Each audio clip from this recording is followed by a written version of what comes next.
team. Well, welcome to Open Mic. Once again, I'm joined by none other than four-time fittest woman on earth, Toomey, and her coach and partner, Shane Orr. We are here to talk all things season 2021, but in particular, the CrossFit Open. But I need to start with a question that I've seen pop up a fair bit in the last 7 days. So, T, I'm going to kick it off straight away. Are we going to see you again in CrossFit competition, or are you going to follow in the footsteps of your training partner of the last few years? No, I will be doing it the season 2021. I'm looking forward to obviously doing the Open. Right now, we're currently training for and with the Australian bobsled team, but it won't be too long until I'm hopefully back in the States and can focus on CrossFit and prepping for the Open. Well, that's a relief on many levels, none more so than we can carry on with the interview that I've prepared. It's been a while since 2 seasons in a row have looked the same for you guys, and I mean that both on a personal level and in terms of the format of the CrossFit Games. Shane, I might start with you as the coach. Has that been a challenge that the format seems to be changing a lot, or is that something that is exciting? Look, it is a challenge. Like, there's no doubt about that. I think that's unfortunately the climate currently forces us to be in that position where it has to change or adapt. But it is challenging. But at the end of the season, it is rewarding knowing that how adaptable or how changing the program on the fly is important, and being in tune with the athlete is certainly a big importance as well. It puts more importance on that, if that makes sense. So. Yeah, it 100% is challenging, but you're right. There is some form of rewarding when you look for that deep down there somewhere. Yeah, absolutely. And Tia, do the changes ever bother you? Is it just water off a duck's back, or do you have to sit down and assess them closely, or does it affect your training at all? Yeah, I wouldn't say it affects my training in a negative way. It definitely has an influence on training. For example, COVID, the events getting pushed back, we had to just keep repeating and going backwards a lot last year, just because, we're at a certain point in our lead up to competition, and then the competition got pushed back another month, and so we had to dial it back again and then rebuild back up. So yeah, I think like what Tia says, exactly that. I think now we think about it, last year's games prep was certainly unusual because, like Tia was saying, we had to just throw in a deload in the last second just so they didn't peak too early, or we're trying to navigate that situation. I know Tia, Matt, and myself, we had constant conversations about that. But in the grand scheme of things, all the athletes were on the same playing level. Like, it wasn't, that some had advantage due to it. So it was totally understandable, and I think that's what these guys train for as well, the unknowable, I think. Yeah. But I guess, going back to your question, it's something that we're used to as a CrossFit athlete, I think. We're always preparing for the unknown and unknowable, and I think when we sign up to do this, we've got to be prepared and open-minded to anything. Yeah, absolutely. Keeping the theme going, you're used to juggling multiple sports at once. We've seen that throughout your CrossFit career. What are the biggest challenges right now for you between juggling, preparing for this year's CrossFit Games season, and other things in your life, most notably the Australian bobsled team training that you're doing? Because for a lot of people who do the Open, they're juggling multiple things as well, not necessarily training for the Winter Olympics. What's the first step for you guys in terms of assessing how do we balance this out? I think communication between Shane and I, him understanding what my priorities and goals are leading into the season. And by him having an understanding, he's able to also plan out my training and making sure that, one, we're not overtraining and we're not putting too much on our plate. And two, we're both thinking about how we can structure the year to best suit me and my priorities.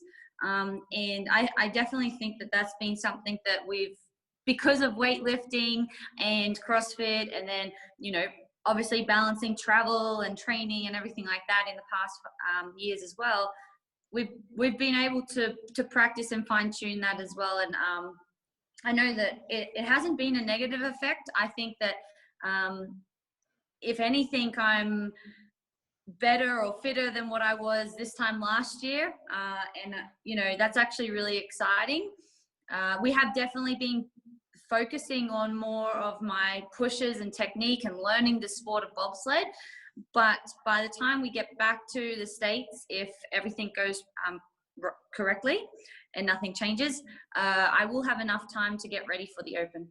Yeah, and I think there's many layers to that as well. Like Tia and I, we've actually had more years competing or being a part of the Open where we've juggled the normality of having like a full-time job, trying to execute or trying to chase this, the CrossFit Games, as well as having other hobbies or other sports that we wanted to focus in as well. So we haven't lost connection to that. And I think the biggest thing is, and like Tia said, communication is massive. What we've found, and we swear by it, is that CrossFit has opened up these other opportunities indoors. And by us believing in the program or believing what we're trying to do on a daily basis has certainly led us to this point. So we haven't thought too far ahead. So we haven't thought about the CrossFit Games 2021.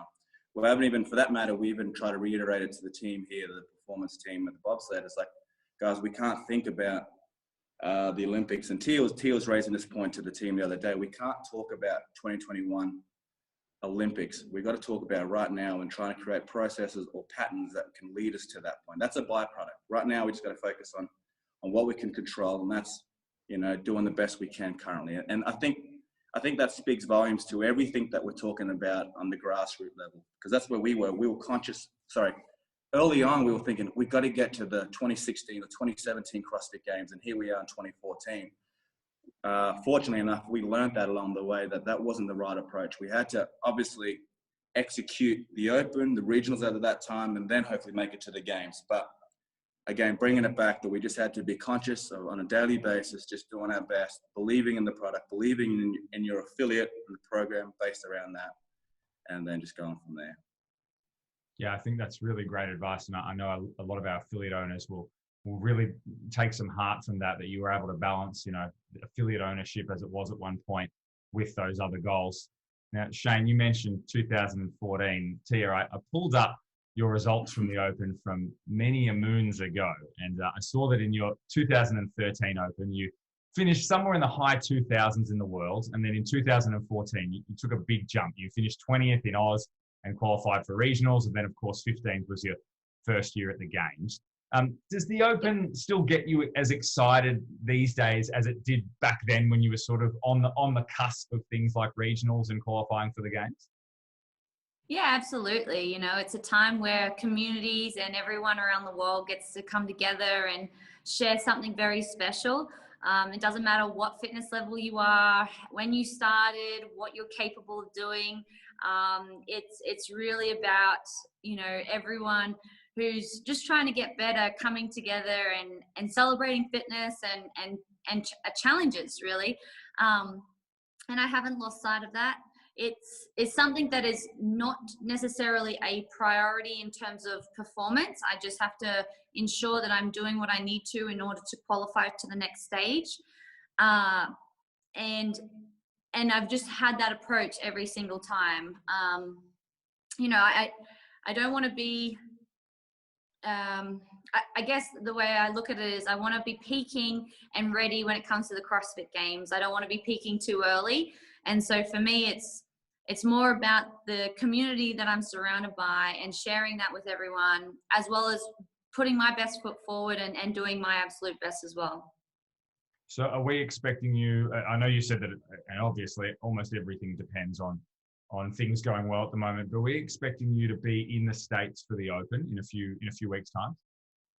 Yes, I hope so. And so then I'm hoping to be back in Nashville with Shane's other athletes from the Proven programming. And so hopefully we can get all of our Proven guys doing it together and throwing down and having some fun. Yeah, that sounds awesome. I might ask you about that Proven stuff, Shayna. This feels like, for you in particular, this is the first year we've really seen you put yourself out there as, a games coach for multiple athletes. How has that been for you? Because I guess for the affiliate owner, they do have to manage multiple athletes with multiple goals and potentially competing against each other. Has that been a challenge for you this year? It hasn't been a challenge yet, obviously, because of the Opens around the corner. No, I think expectations and setting goals early on is important again. You know, like, and it falls back to what Tia said earlier about communication. I think having these early conversations with the athlete, understanding what their goals and expectations are, having them laid on the floor, them opening up and sharing that information with you is paramount. It then allows you to pave the path for the rest of the season. I think that, and you're right, like, this is the first year that we've this is the first year that we've committed to expanding our team and being a part of that. And the first part, the reason why that came about is, like, I made a pact that I wouldn't, I made a pact, I guess, with Tia and Matt, that, like, I wouldn't want to share anything but what we do in that little bubble of ours and share it with everybody else. And it just allowed us to concentrate solely on what we were doing and not putting external factors. Fortunately enough that we've kept a lot of this information, you know, like, we've built a big profile or a big database of all the training that we've done, and we're going to regurgitate it or utilize that, and hopefully to fast track or streamline our process for this year. So, I mean, like, it does cause trouble when you have multiple athletes possibly in the semi-finals, and that's been a lot of the conversations or a lot of the thoughts I've been putting towards. Obviously, the first two parts of the Open doesn't really concern me. It's that next part, especially in America, where we have multiple athletes that are looking to be in that competitive space. So that conversation will probably have to happen, I guess, after the Open. But yeah. Yeah, absolutely. I know I put you on the spot about something that might potentially happen in months' time, but yeah, it's really interesting to hear your thoughts on that. Guys, this is a question to either of you, because I know this is something that happens to people on the Open. Have you guys had a disappointing Open workout? Like, one where you've done it and you're just like, God damn it, like that's not my fitness, and you weren't able to redo it, or you redid it and it still didn't get better? Yes, I've had plenty of those. But, you know, I think there has been some times where I may have had to repeat it, but I do know that we walk in knowing that, okay, we're just going to do the workout once, and if it's not what we expected, then I have to learn from that, and I don't get a second chance. You know, on competition day, when it's live and you are in person, you don't get a second chance to do your workout. So you have to just go in there, put your best foot forward, like, the first time that you do it, and really just see what you have. I think back in the day, there were a couple that I did have to redo, but that was where I guess I didn't really fully understand the importance of going out there and doing my absolute best at the start. And, you know, that's an athlete that over years I've built my confidence. You know, I've learned a lot more, and I've matured as an athlete as well. And so I guess I didn't really think about the importance of going in there, just, you know, doing it once and giving it my absolute all. But, you know, as you evolve over the years and have more experience, you start to realize that importance. And that's just definitely something that Shane has helped, you know, educate me on as well. And yeah, but, you know, you walk away a little disappointed every so often. I mean, I think you can't help but get overwhelmed by the leaderboard. That's the reality. That's always going to be there. But I think that's when you got to switch off and go, like, right, did I give it my best? And if it was yes, you got to be happy with that. I'm sure if you never saw the leaderboard and you only ever saw it once a week, I'm sure everyone would be so much happier. But because that leaderboard's there, everyone gets competitive and caught up in it. And I mean, it's there for that reason as well. Like, it's there to keep everyone accountable and honest, or to see how it's trending and tracking. Sorry, go on. No, you go. I had to redo a workout last year because my video stopped halfway through, and it was a 20-minute AMRAP that we had to do. I was wrapped with my first performance, and I did it at the morning. And then because my video stopped and no one told me it stopped. At 12 minute 57, it stopped dead. And then I was like, I don't know what to do here. Do I get her to stop? I was so mad. And I had to come back and redo it in the afternoon. Oh, so Shane, did you let Tia know that the video had stopped, or were you just like awkwardly sort of like clapping there? He just let me keep going. I kept going, then I just pulled up my camera and I was like, maybe I'll record the last 5 minutes. Yeah. And I don't know at the time I was like, I don't know what I was expecting. But yes, that's happened before. So we've had malfunctions, you'd think. Look, I to think we'd be learn by honest, I now, think but people yes. will love to hear that. Like, first of all, that leaderboard piece, I think, is really valuable to know that we all struggle with the leaderboard and sort of knowing, am I checking this too often, or is this getting in my head? Have you ever created any rules around that leaderboard at all? That's a good question. I mean, like not rules as such, but I write down if T ever repeats it, and when I think about back to the years or the other years, I can only think of a handful of times. One being last year, for that matter. But whatever it may be, I look at her first result as an accurate result or an accurate test of her fitness, and I think that's the rule of thumb that I use. The first time you do the open workout, that's your accurate gauge of fitness. That was your mental fortitude. That was your fitness level. That was everything. The second time you do it, you're just gaming it now for the leaderboard. And I understand that people have to do that. Fortunately, we haven't, for the last couple of years, have to fight for that. Yeah. Nor have the other athletes, but which has been amazing. But I look at the first result as an accurate indicator of where she is. And I'm not oblivious. I know people do it multiple times as well, but at the end of the day, you can only control what you're doing, and it just gives you more fire for the next one. I also think, so Shane is a big believer in not just focusing on the open. That's a competition over 5 weeks.